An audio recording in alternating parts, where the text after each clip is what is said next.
snow has come and the temperatures are really, really low.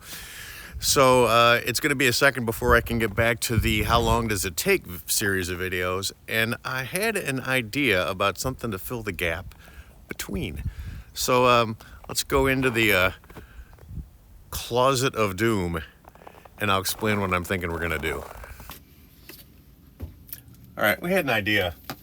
I have been wondering for a while what the difference is between the cheapest Les Paul you can get your hands on with a little bit of quality and a really nice one. So I can supply a couple of cheapies and Mark can supply the real thing. So first order of business is to get them out. I wish I knew what half this stuff was. This one. And this one.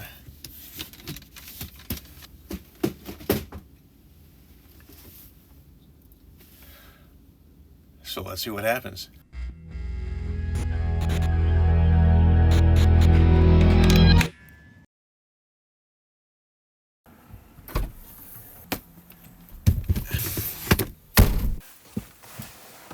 All right, so very, very cold temperatures. And the car doesn't like it. Oh, really? There we go. Come on. There we go. So, on my way to Mark's. And as mentioned before, we're going to test 3 different guitars, all Les Pauls, or at least Les Paul shaped, Les Paul style, Les Paul build, all those things. I have an Agile, Korean made, Chinese made, I'll have to check. I can't remember where it's made. Oops. With a beautiful flamed maple top. I've got my Epiphone white Les Paul that I used for the Oh So Luminous gigs and still pull out on occasion because I really, really like it. And then we'll talk about Mark's when I get there. So again, the point of this video is to see just how close are they, as I'm sure we probably all have been there at some point or another. There is that moment where you got to make the call, do I get the dream guitar or do I get the one that's close enough for my purposes and my needs right now? And in my case, oftentimes going that cheaper route has kind of been to turn it out to be the guitar that I love the most. I've got this crappy Mexitelli that I bought because I needed something that I could take to a pretty seedy area. We used to play a lot. We were also doing a lot of these benefit gigs where they bring in, like 15 bands, and your gear is stacked all over the place, and God only knows if you're gonna get it back when you leave. And again, that Telly's turned out to be one of my favorites. Hell, I remember way back in the day, I bought a Parker Nightfly. It developed a problem, nothing big deal, something they could have taken care of. They took care of at the music store, but I had a gig that night, and they were like, yeah, literally, you can borrow anything you want for the show. I said, how about that one? And it was this little blue Dan Electro U2 reissue, made out of masonite with crappy single coil lipstick pickups. This one right here. And I'll be damned if that wasn't one of the best sounding guitars I've ever owned. And for the purpose I needed, it was great. And I was supposed to just give it back when I was done. I ended up buying it from him. So therein lies the question, especially these days. How much do you have to spend on a really, really nice guitar? And we're about to find out. All right, so let's talk about these guitars, because these guitars have varying degrees of, I think, specialness to each of us.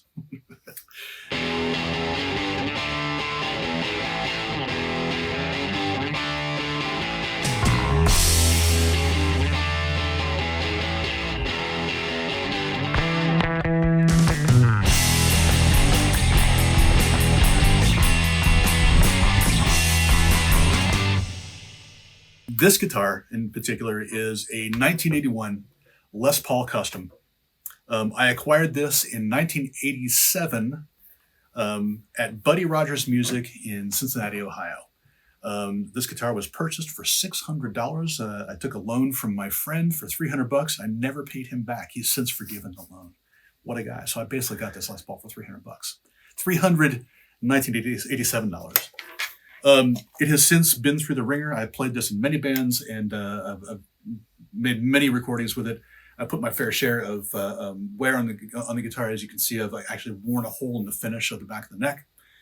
This is the first dollar I ever made with music, and with this guitar in particular, at a Moose Lodge, I believe, in Norwood, Ohio. A Moose Lodge. Yeah, that's good. That's like street cred for days.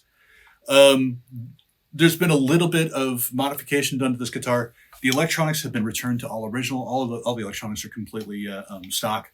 One knob has been replaced because one of them cracked off.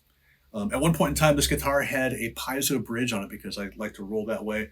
The electronics for that were routed through the back of the guitar.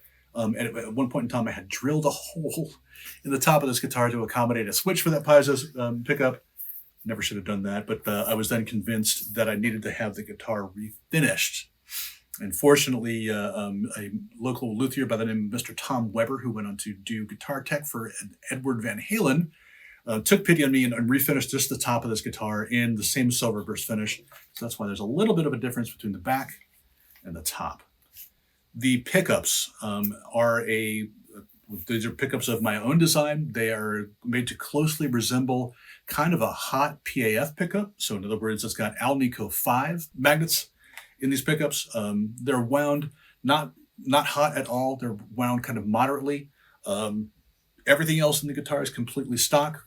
Frets are original. They've never really been touched other than the occasional touch up. The nut was replaced. The original brass nut was replaced with a micarta nut, also by Tom Weber, at the same time the guitar was refinished. And aside from that, it's just got a different set of strap locks on it, and that's about it.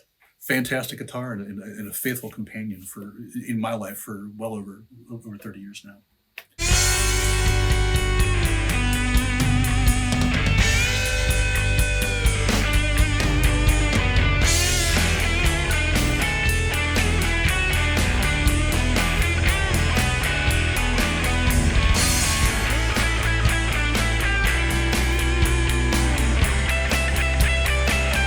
Now, this guitar is pretty much a carbon copy, right? Yeah, more or less. About 40 years newer. This is just a made in China Epiphone Les Paul. And I bought this because Mark and I had started a band, and he kept saying, I really like the name Oh So Luminous. And I couldn't argue with this great name.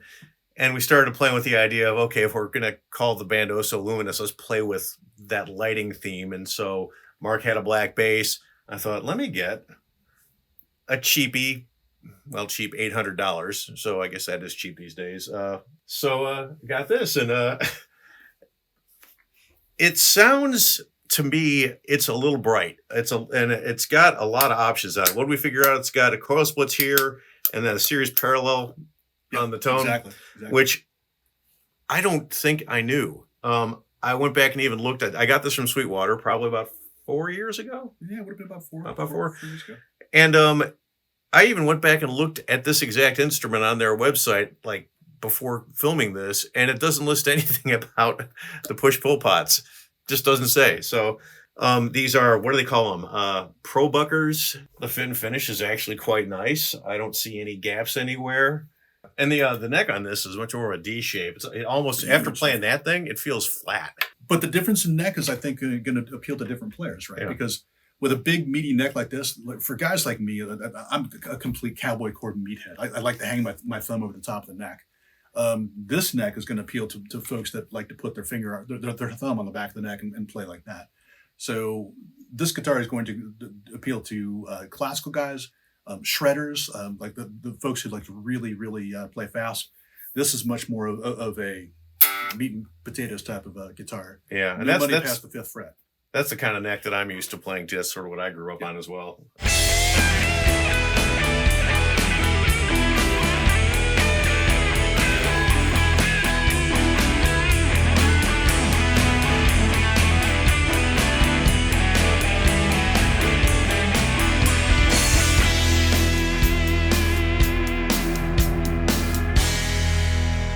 This is the Korean-made Agile.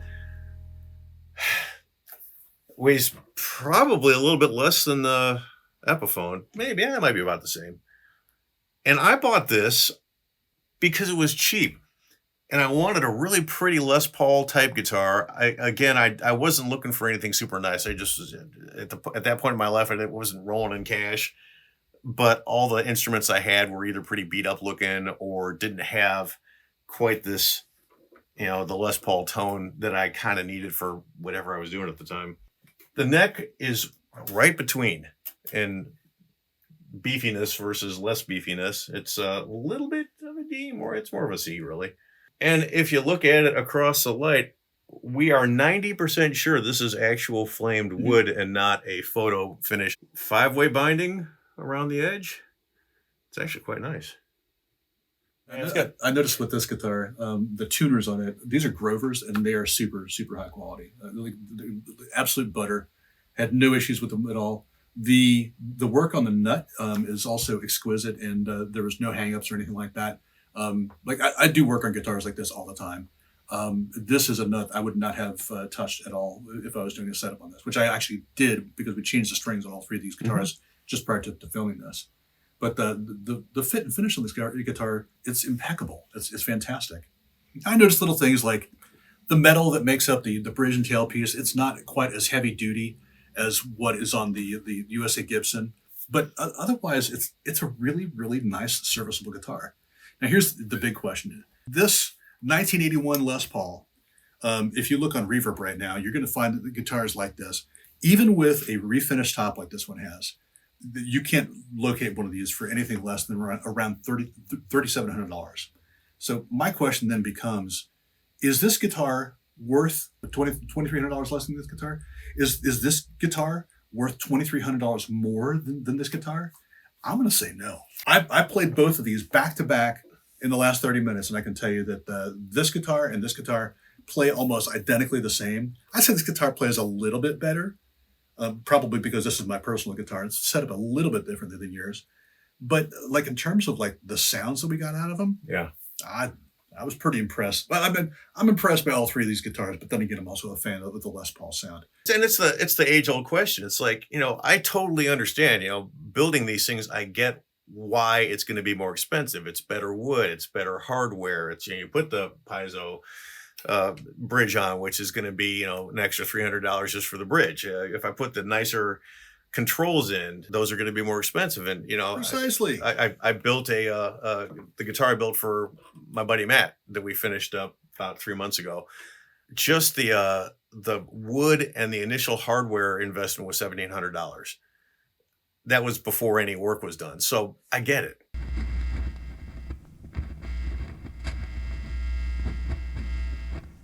All right, so the signal chain that we're working with today starts with the guitar and the player. That's me, of course. This guitar is plugged directly into a tuner and then on into this Marshall Studio Vintage 20H head. That is going into this Universal Audio aux box. So here on the desktop, we are using the aux control application, and we're using the 4x12 Greenback 25 punch cabinet with a dynamic 421 mic model and a ribbon 121 mic model, along with a condenser stereo model that we are basically just applying standard amounts of EQ to each of the mics. This is what the preset comes with, and this will be the same for each one of the guitars that we work with today. And that's basically just plugged into directly a Universal Audio 8-pre interface, going via Thunderbolt into Windows and into Cubase. For the leads, we're using this Galaxy Tape Echo delay unit just for a little bit of delay on the lead stuff to make it sound pretty, because I like things pretty. All right, so what you're about to hear is the three guitars first completely blind tested, as it were. In other words, you're going to hear apart the clean bit, crunchy bit, each guitar back to back, and no identifiers whatsoever. At the end of that, we're going to have a little screen so you can pause, and if you want to kind of think about what you heard and maybe pick the one you like the best and slap it in the comments, Go ahead, and then we will, after that, we will reveal the 3 guitars being played in a song context. So Mark's going to play both parts, and we did some drums and bass and all that stuff. And then after that, we're going to put all 3 of them together using just a clean signal, no mix, no other instruments. And I'm going to cut from guitar to guitar to guitar, identifying which one you're listening to, but it will be throughout the little piece, so you can tell right when the sound changes in a very, very, I think, easy to hear context of the sounds, or words to that effect. So take a listen and see what you think.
Okay, one last chance to pause and go back a couple minutes and listen to these bits without anything identifying which guitar is which. Now we're going to show you what's what. Mark and I will return after it's all said and done, and we'll give you our conclusions and thoughts on the whole thing. And so hope you're still enjoying this, and hope it's a little food for thought.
We just listened.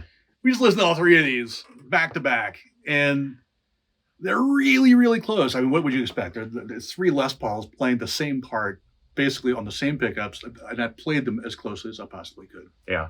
All three of those guitars were recorded using the same signal chain, the same tuning. All three of them were recorded the same part on the same pickups, using the same volume and tone settings. I did mess with, I didn't do any type of channel switching between the clean and dirty sounds. For the clean sound, I basically just rolled the volume back to around 3 or 4 on the neck pickup, and for the intro lead tones, I was basically just playing that same neck pickup, this time up all the way with the tone rolled off. Mm-hmm. For the dirty rhythm part, that's straight up bridge humbucker, all the way wide open, baby. Rock on, man. Yep, that's what way it works. So all three of these guitars were recorded exactly the same. And, the whole point of having a Les Paul type instrument is that you're going to have a guitar that sounds like a Les Paul, That's rather the point. It's a Les Paul through a Marshall, literally. Yeah. But I've got my favorite. I think one thing we probably both may agree on is that despite the fact they all sound great, the Epiphone is a little brighter, and to me, therefore, a little less Les Paul-ish. I disagree. I don't think it's as bright. I honestly think that the Agile is probably the brightest guitar out of all three of them, and that's not surprising given the fact that it's got that super, super hot humbucker. But I think that the Epiphone makes you think that it's brighter because it's got less weight behind it. So it's a little bit, it doesn't have it's got a tighter low end. Yeah, it's not as chunky. And that just like brings those highs out a little bit more. I mean, we're going through the same amp with the same settings, not changing a thing. And that guitar, I think, just reacts with that amp to sound a little bit brighter because it's got less balls. If I was recording something, a critical recording for a record, I would want the vintage Les Paul. It just has a perfect balance of playability. The tone is just absolutely singing. The sustain is beautiful. The sustain. I knew the sustain would come into this conversation eventually. I retract that.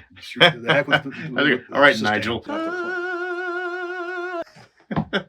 But that guitar has just a certain magic to it for me that I think it really just it makes me a better player. It brings out the best player in me. Mm-hmm. Whereas I think the Agile is more fun to play, just because that pickup is absolutely on fire. It's just really, really hairy, and it makes it super, super easy to play, like just like ridiculous bends and like just single leads are just for days. But for critical recording, I'm going to pick the Les Paul Custom, the vintage Les Paul every time. So I think what we're saying in the end is we're not going to tell you what you should buy because that would be absurd.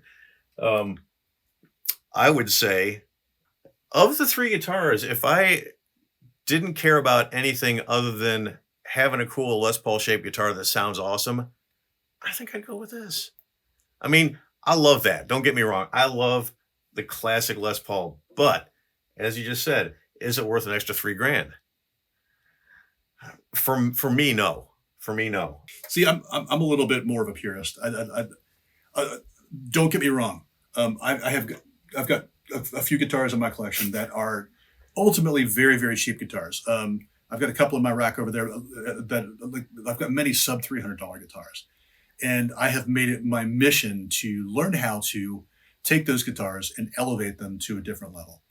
Now, if you think about it, and you think about the time and expense, now, say if I had a luthier do that and actually paid someone to have that all done, that would have been basically a $700 guitar because it replaced both pickups, and those pickups are $100 a piece. Yeah. The electronics, that's another $40, $50 right there. New pick guard is another like $20, $30. Having a luthier replace the nut, that's easily a $50 option right there. Tuners, those are Sprizzle tuners on there. That's another $110. And having those installed, I mean, we're talking about serious money. And I'm of the opinion that if you really want just out of the gate a great instrument, go to a guitar store, play the U.S. instruments, play the more expensive stuff. And if that is your price range and that's what you can afford, then go ahead and buy that and just save yourself the freaking time and effort it takes to put something like that together. There's nothing wrong with actually taking one of those instruments, pluck it off the shelf, and just playing it. So it's personal taste, it's what do you want? If you're going in and you're saying, damn it, I want a Les Paul Custom, and that's going to make you happy, by God, buy a Les Paul Custom and make yourself happy. It's going to make Gibson happy. It's going to make Gibson happy. You're not going to make your credit card happy. Well, we're musicians. We don't believe in making our credit cards happy. No, I'd never ever put an instrument on credit. Anyway. So, I guess that kind of wraps this up, other than now we have to shoot cutaways. Like, subscribe, comment, do the things, and we'll see you next time. I feel so freaking weird doing that shit. You should include this part of it in the final edit. I probably will. Yeah, okay. Yeah. Okay.